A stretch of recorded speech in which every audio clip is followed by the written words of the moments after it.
Yo, what is going on, everybody, man? Another night, so it's time to go live. I want to spend my damn, what day is it? Wednesday? It's Wednesday. I don't even know what day it is. I want to Wednesday. spend Wednesday. I want to spend my Wednesday night with y'all. And Wednesday. got my guys in bounce with me. I got house mouse in the house. My man Travis Blakesley in here. Yeah, James Mallory in here, as we like to call him. We like to call him. We ain't heard him in NFL pedigree. We still go by that. Still go by NFL pedigree. So, guys, it's opening week. Now, last night we had EJ and Mookie on. We broke some things down, but I like to hear opinions from a lot of people. And these are two men that I respect very well, Travis and James. And we're going to get their opinions tonight on this Bills upcoming game versus Steelers. And we're going to talk about some other things. I'm actually starting a new segment tonight too called Bad Takes, which means we actually are going to start making fun of some of these people. I don't want to say fun because that's technically bullying. So it's not fun. We're going to critique the takes of people who say things that are just completely asinine. Matthew Vetter says, what happened to Fred? I don't know. Haven't heard from Fred pretty much the AFC Championship game. But James Biley, my man James, always in the house. Sherry Kafka, what's going on? Love you too, Bills Mafia. Cody Wells, my guy. What is going on? Yes, EJ was a little wild. EJ was a little tired last night, man. He was doing EJ things going off the cuff. It's all good. Love my man EJ though, man. Love my man EJ. So, guys, big game coming up. Bills, Pittsburgh. I actually like this week one matchup. I don't think it's too easy of an opponent. I also don't think that they're a pushover. I also don't think we're gonna lose. But I get a lot of my takes tonight. So I'm gonna start with you, Travis. What do you think about this Pittsburgh game, man? Yeah, dude. It's good that we finally get to stop talking about it and we get to start watching. I'm right there with you. It's a there's teams like the Steelers where year to year their rosters might be a little different, their talent level is a little different, but they're always a quality opponent. They got a great head coach. They got some playmakers at the wide receiver position. And of course, they got TJ Watt, which all things considered looks like he's playing. But like you said, this is a team we should be able to handle. We seen them last year.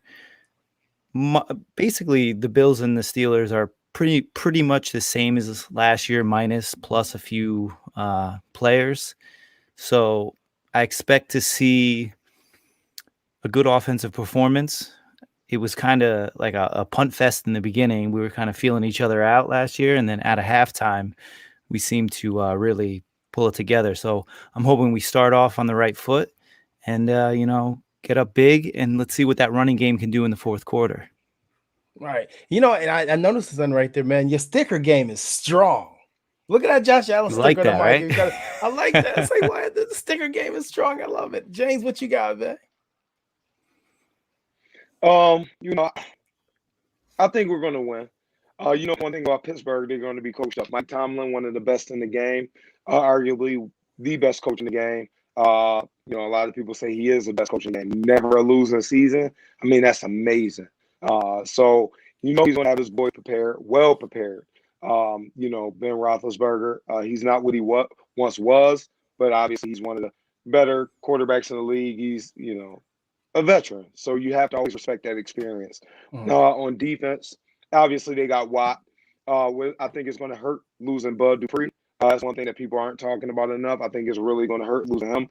He was also a big part of that defense, but they still have Cam Hayward, and I think he's still going to be a handful on defense and a great leader.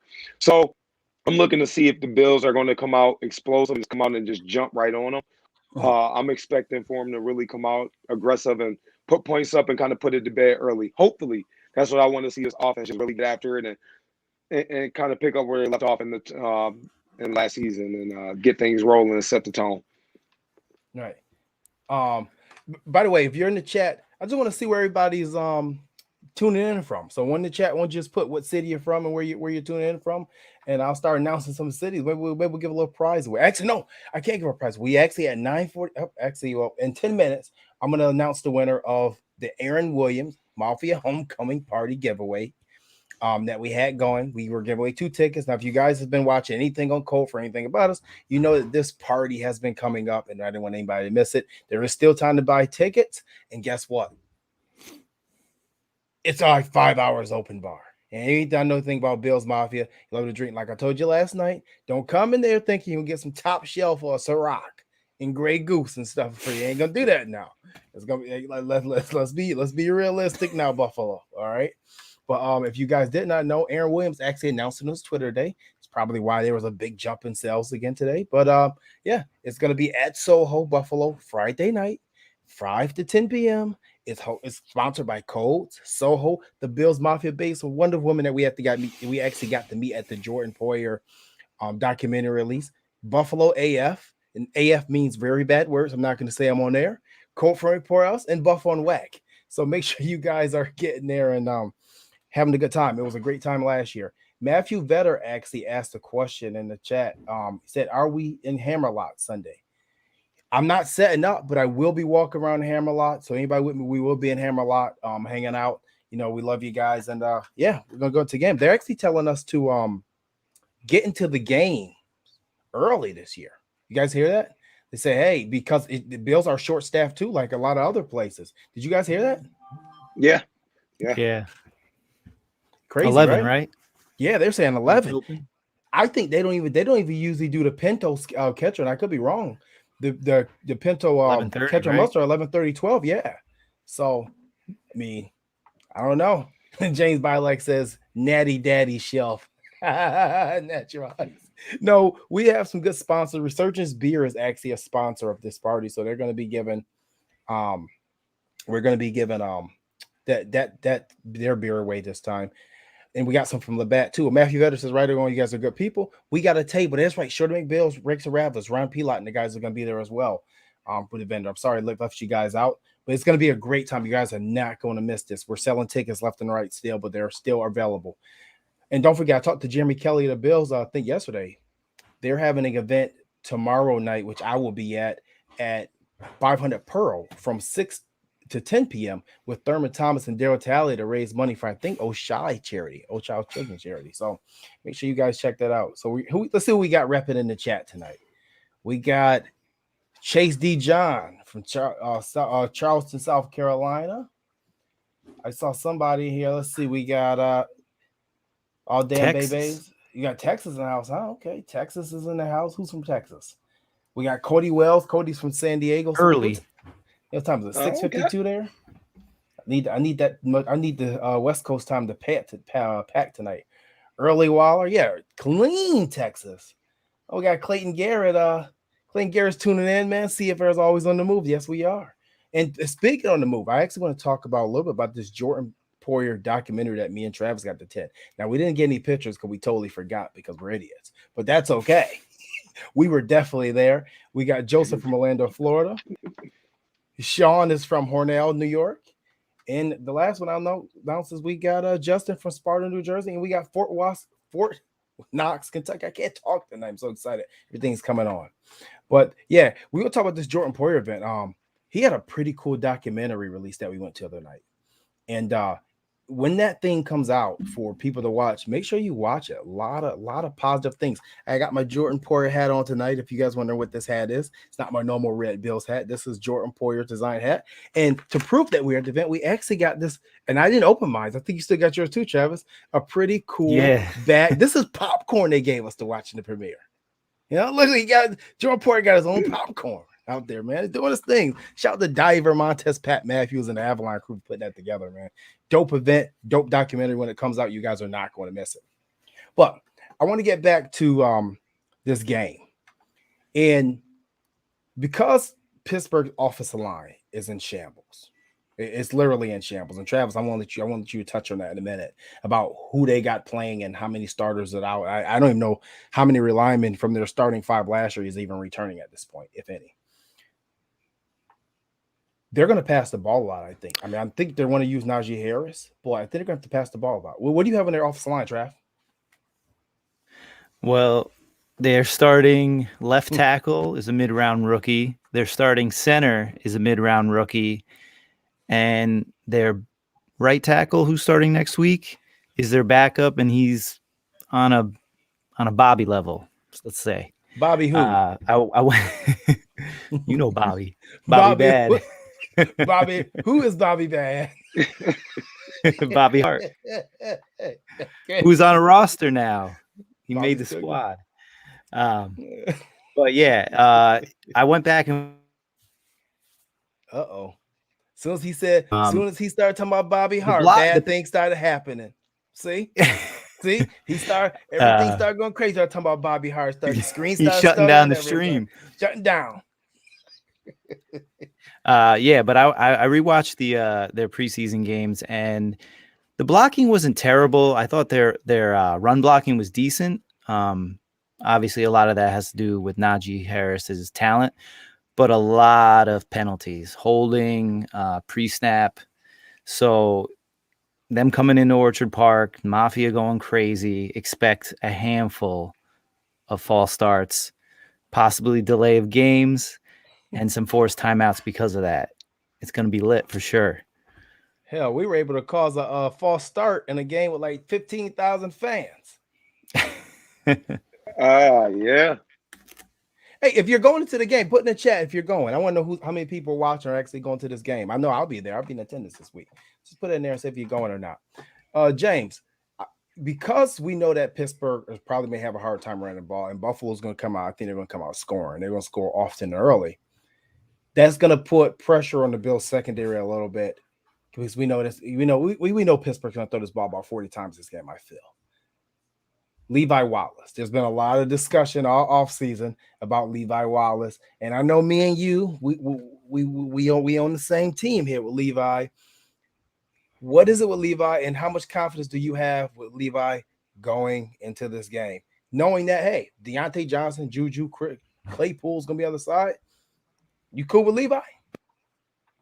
I'm all the way with Levi. I think he's an underrated starter. Is he one of the best number 2 corners in NFL? Probably not top 10. But I'm willing to argue with anybody. He's maybe top 15. And what he do? As an overall just man corner locking people up. No, that's not what he do. What we ask him to do is play a lot of his own coverage, not give up a huge play, and just play smart, disciplined, honest football. I think he does a great. I'm gonna say great. He does a good job at that for us. We're very, very fortunate to have him, especially on a cheap deal. We could do a lot worse than Levi Wallace. So for me, I think he's going to hold that side down. He's been consistent with it. Once again, he's not going to be all pro or anything like that. I think he's going to do his job. I think he'll do it pretty well. And can you win football games with Levi Wallace? Absolutely. We've done it, and I think we're going to continue to do it. Quit taking him for granted, Buffalo Bills fans. I'm telling you, man, he's a solid cornerback in the NFL. And, I believe somebody's going to end up paying him eventually. Nothing crazy, but he's going to get paid. Right. My man Julian Cologne says in the chat, I'm going to the game with my mother-in-law. She's a Steeler fan. We have to convert her to the Mafia. Julian, I don't know how we can do this. I mean, Steeler fans are just as loyal as Bills fans. I don't know how we can do. Now, if he said Dolphins fan, I've seen Dolphin fans put their jerseys off and put a Bills jersey on in the middle of a game. I've seen it. So, but Steelers, that's tough. That's tough, man. I don't think we better convert Mom Dukes, but she can enjoy herself. I don't know if we better convert that. Steelers fans are tough. Trav, we were talking on the way to Buffalo about the analytics about Levi Wallace, and you brought up some interesting stats in the car to be or facts about just how his numbers kind of add up. What kind of things did you find on that?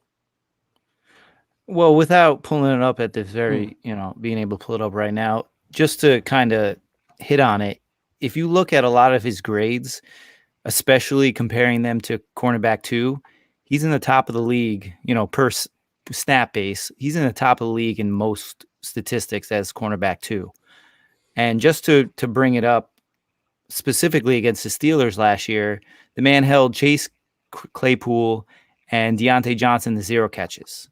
He gave up 2 catches overall, one of them being a touchdown to Washington, but he had 2 pass breakups and he had an interception, which pretty much iced the game for us.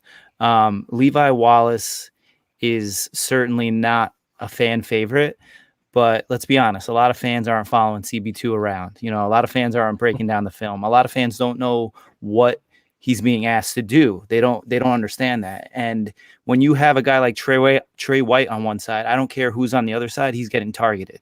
Levi Wallace knows the defense.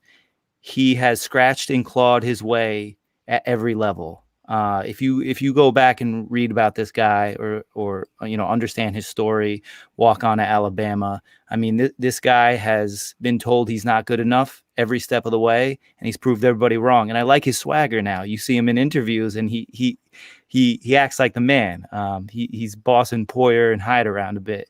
So you can definitely do a lot worse than Levi Wallace, but I will agree with you guys wholeheartedly. He's going to get paid. He's a solid cornerback in this league. I agree. And I actually, a couple years ago, I got to interview Levi Wallace up in Utica, New York.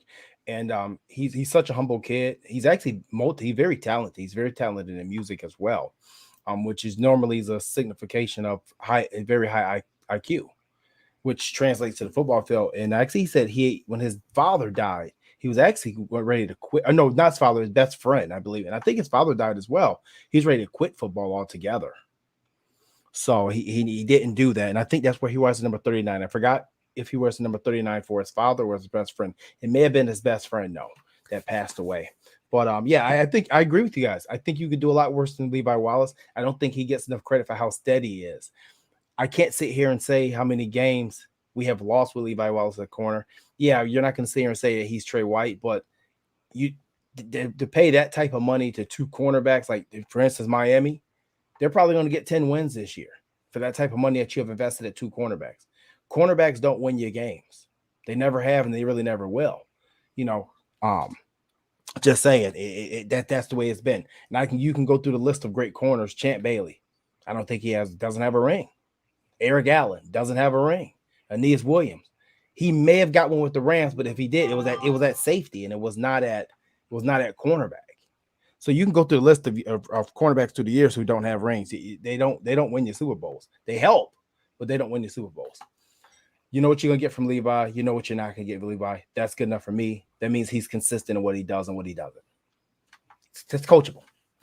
But I want to get to actually the winner of our raffle tonight. So if you guys saw, we had a raffle going up on the Cold Front Report page, and you had to enter. All you had to do was put AWill23 and tag two friends, and we had about 16 to 18 people do it, so it's a decent showing. And the winner of that raffle was, drum roll please, Jimmy McLaughlin Jr. So I'll be contacting you. Bing, bing, bing. Ding, ding, ding. Yep. Winner is, once again, Jimmy McLaughlin Jr. You have won 2 tickets to the Mafia Homecoming Party Friday night at Soho from 5 to 10, hosted by the Savage, A-Will, Aaron Williams. So either way, congratulations, Jimmy. But this is part of the show. Before we get to the TJ Watt and the matchup versus the Bills offensive line and what we think the Bills offense is going to do, and I also want to get who you guys think the breakout player who needs to come out strong. And what I mean by strong, what players may have been struggling somewhat in the past year and a half or 2 years, whatever, but who you guys think come out strong. Before we do that, I want to get to a new segment of show I added today, thanks to my guy, Anthony Farrell, who told me to do this a long time ago, but I'm going to start doing it. So it's a try always how it is. This part of the show is now called Bad Takes. It's where we take takes from Facebook, Twitter, Instagram, and we just talk about them and critique them. So this is a take today from a post that we had up on Cold Front Report that pretty much said where it was a quote for Josh Allen, and Josh Allen said when he first came into the league, he was a people pleaser. At this point in his career, if he doesn't love what was being called, he's not running it, which I'm fine with. Ray Richard obviously has a problem with this. And Ray says, one good year, and he's Joe Montana all of a sudden. Okay, Ray. So he's in his fourth year, he's going in his fourth year as quarterback. I think by your fourth year, unless you're Mark Sanchez, you should probably be calling your own shots or running things that you like to run, right? What's the problem here? That's called progression, Ray. It's called development, Ray. I don't know what you want. No, it doesn't mean you're Joe Montana. It just means you're competent. And maybe you're not Jared Goff with Sean McVay calling all your plays at the line of scrimmage. Hello, James, Travis, anything to add on Ray? I mean, most top-notch quarterbacks, they're going to run what they're comfortable with. I mean, that's kind of obvious to me, at least. You know, I mean, why would you run if you have a stud, one of the top 5 quarterbacks in the NFL? Why would you run something that he's not comfortable with? You want to play run the things that he's comfortable with. I mean, that would just make sense to me. I don't know. I mean, maybe I'm just a little off, but I mean, you run the things that he's comfortable with, especially after he threw for crazy amount of yards and had the best season in Bills history in quarterback. So maybe you will want to do the things that he's comfortable with. I don't know. Sounds crazy, but maybe. Trav. Ray. Like Jeremy said, it's progression, man. The offense runs through Josh Allen. Why wouldn't you give him autonomy of the offense? The numbers speak for themselves, like James says. He lit it up, and Dable is a guy that loves to understand what these players like and dislike, regardless of what he sees on the field. So, I mean, it's pretty clear those top guys, unless you don't believe Allen's the top quarterback, newsflash, Ray, they all do that. Yeah. I mean, especially ones that you pay $258 million to. And if I'm paying somebody $250, I'd like you to kind of make your own adjustments. The real question should be, when does he get the key to the city? I'm still waiting for that. I mean, you pay him a lot of money with the key to the city. We T.O. give it back yet? We gave T.O. a key to the city. He didn't catch one pass yet. He's like 35 years old too. So then our next bad take of the night on the same post, Justin Holmes. Allen has been mediocre at his best his entire career. Had one good year in the NFL, and you're all too quick to throw the MVP out there. Settle down. Justin. You do realize he finished, what was it, second or third in MVP voting last year? Which one was it? Second in MVP voting. Yes, we are throwing MVP in there because he was in the running last year, right? Justin? Yes. That's why we're talking about it, because he finished second. And if it wasn't for Aaron Rodgers just having a crazy, ridiculous season, he would have one MVP. So why we got to settle down? No, we don't settle down. We just paid the guy $258 million. In a rebuttal to Justin, James. I mean, I don't know where that came from. How can you say that he's mediocre at best his entire career, but then you say he had one good year? I mean, you kind of contradicting yourself there. I mean, which one is it? I mean, you say he's mediocre, then you say he had one good year. You said it makes that whole thing just makes no sense to me. I'm not even going to spend much time on it. I don't know if Justin was looking for some type of reaction from people, if he wanted some likes, and he just woke up and just wanted to argue. He woke up and like, listen, I'm arguing with somebody today. That must have been the mood he was in. I don't know. He was looking for beef, because that makes no sense. So I'm not even going to entertain it. That's drag. I mean, he's been mediocre his entire career. Well, his entire career was 3 seasons. But then you say he had one good season. I mean, so right, it was only 3. It was only 3 seasons. His entire career, as if his career, he's 10 years in. Like this is some type of Mark Brunell late career turnover or something. Dude, cut it out. Take a nap, Justin. And yeah, if I found out one dude was a Dolphin fan and one dude was a Pats fan. Well, I want to see what you're saying about Tua in 3 years for his entire career. Yeah, good luck with that. But either way, that was the new segment, Bad Take. So I will be pulling bad takes from all over the web and putting them on this show. And yes, until someone tells me I can get sued by calling you out by name, your name being. I won't put your picture on there because I don't want anybody chasing you down. We know Bill's Mafia gets really, really nasty, so I don't want anybody to beat you up. But we are going to put you on blast. I got to. I'm sorry. It is what it is. But back to this game. Bills pass rush versus just deteriorated Steelers offensive line. How much pressure should we get on Big Ben? Realistic. Let's be honest. Trav, I'll let you go. Well, judging by what we saw in the preseason, I expect a lot of pressure coming off the edge. As long as Phillips and Ed Oliver can continue to push up the middle and really help collapse that pocket, I think we'll be good money. Didn't get a ton of pressure last year, but we all know the defensive line is a bit revamped. We got a youth movement in both quality and quantity. So with the two scrubs that they got starting at tackle, a rookie starting at center, I expect a lot of pressure. That said, I'm not necessarily looking for the sacks in this game because Big Ben is going to get the ball out quick. I think last year he was getting it out at some ridiculous rate, like 2.1 seconds. But we got a caveat to that. We got these long dudes who can get their hands up. So what I really am expecting to see, a couple sacks, definitely a lot of hurries, but a lot of pass breakups, getting the defensive linemen getting their arms up, batting those balls down because we're going to see a lot of short completions. I think they had like 25 or 26 receptions over 20 yards or something ridiculous last year, and that's including the playoffs. So yeah, we got to get our hands in the lanes and knock down those passes. James, I know you hire your man Gregory Rousseau. Mookie said something last night that EJ really didn't agree with. Mookie said that he felt like Rousseau could get 10-11 sacks this year.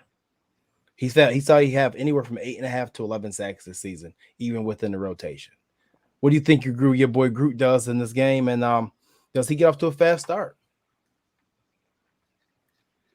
I've been saying this since we drafted him. I don't understand. Well, I do understand how some people could say he's a project. They already just like, oh, he's a project. He's a project.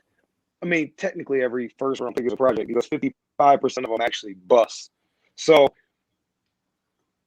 my opinion, I wasn't on the whole boat of, oh, he's definitely a project. Who knows? He worked with a defensive end specialist for a full year. This dude may be ready to ball. I think he has a lot of ability. If the Bills use him the right way, I think it's definitely realistic for him to get 10, 11 sacks. I mean, I wouldn't rule that out. I think he could come out to a fast start. I think he's going to really get after it.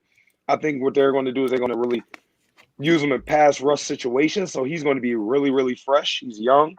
But I agree with Travis. I think they're going to get the ball out quick. They don't want Big Ben getting hit. That dude he's not built to be taking all those hits anymore. He's 38, 39 years old. I mean, they're not with getting Ben hit a lot. So he's going to get the ball out extremely quick. I honestly don't anticipate a ton of sacks because they're going to get the ball out so quick and run the ball a lot. I think they're going to try to do that. I think that'll be a game plan. If they do try to have long development plays, I think it may be a long day for him because I think Jerry Hughes, he's going to get at it. But JT, Travis, what I'm interested in is who's going to be the defensive lineman who's not going to dress for Sunday? That's going to be interesting to me. Oh, that's a good question. And you know why it is? Because the injury report came out today. And I'm sorry, if you guys are commenting on my JTM personal page, I'm going to start getting read off some of your questions and stuff. It's not popping up inside the streams comments. That's why you're not getting on there. But I know Leroy, Hop, Hunter, and all you guys are on there. But I will be getting to your comments and questions as well. I have to read them off. Harrison Phillips is healthy. Star Lotulelei popped up today with a calf injury, and he did not practice at all. That's a very good question. Who doesn't dress? That's a very good question. If you had to pick somebody, so we have 11. We carry most of the year. We carry what 9 or 10 on the lineup most weeks last year. So 9. I believe 9. 9. So I got a feeling we're going to carry 10. We'll carry one more. Who's not dressing, James? Ooh. I'm saying week 1 Boogie Basham. I think they don't dress Boogie first week. Yeah. Boogie? Yeah. Unfortunately, yeah. I agree with that. I feel like, unless Star's hurt, it may be very well be Star. But if he is able to play, I think it comes down to Obata and Basham. I just think they got a lot on Boogie's plate. Similar to what we seen Epinesa do early last year, where he kind of had to stew a little bit, marinate. I think Wabata brings more to the table. They play basically the same role, but he's a little bit more seasoned. So I think that was a great take, James. I would go Boogie if everyone's healthy. Yeah, that's good. I mean, if I had to choose one, for me, I Clayton says in the chat that hot take is Vernon Butler. His hot take is Vernon Butler. I think we're playing. I hear him. I think we paid Vernon too much money to sit him though. I mean, although we did sit Trent Murphy at his salary for the entire season, I gotta go. I gotta go bash him. I have to go bash him with you guys because Obata just played too well in the preseason. I think to sit him. Not that Basham played bad, just that Obata looked that good. I think you got to see what he can do in live game action. And like you say, yeah, he's seasoned. This is a guy who had 7.5 sacks at the highest level last year. I think the only thing that'll play in Basham's favor is how much he actually plays on special teams. That might keep him on the roster. But again, I know he's playing a little special teams, but I don't know how much. Right. No, it's good. In my personal chat, I got shout out to my guy Scott Reed over there at Buff Pandemonium 24/7. Pete Botnicker, what's going on? Yeah, I'm definitely going to the game Sunday, my man. Michael Barcombe says he's from Chesapeake, Virginia. What's going on? How are you, Mike? My man, hop in the chat. How you doing, man? I see that Plot Stickins 2 coming out. Make sure y'all cop that on Spotify. Leroy, my man Leroy says, I think Ed Big Country Oliver eats Sunday. And he also says, boy, you thought Ben got rid of the ball fast last year. He is tossing it up as soon as he says hike this year. He's saying straight Madden 2016 Nano Blitz. And he's saying, getting rid of it. The old Engage Adolf Madden, man. But no, I don't know. I mean, it's going to be an interesting matchup. You guys got score predictions? Well, no, Travis, I'm not going to ask you for yours because people need to make sure that Travis is going to be live on Friday nights for the Friday night forecast. You want to talk about that a little bit? What's Friday night forecast is going to be? Yeah, so each week we're going to kind of highlight the upcoming game. We're going to break down the matchups. I'm going to kind of dive into the opposing team. Obviously, as the year rolls on, we're going to have a little bit more stats to go on in previous, games.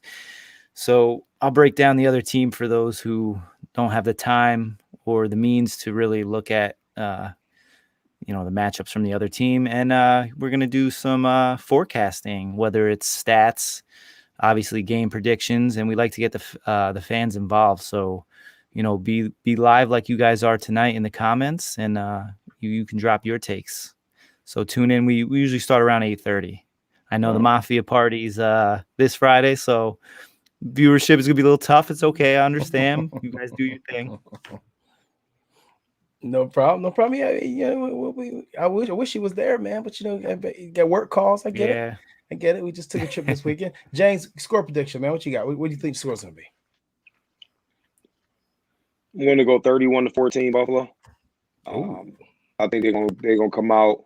They're gonna get at them fast. So I'm going 31-14 Buffalo Bills. 31-14. Okay. I forgot. I gave a score prediction last night. I forgot what it was. I think it was like 41-24, something like that. I totally forgot, man. I'm sorry. I don't know me. Y'all know me. I totally forgot. But hey, I mean, this was a good show. I'm happy to see you gentlemen's opinion tonight. I got Mookie and EJ last night.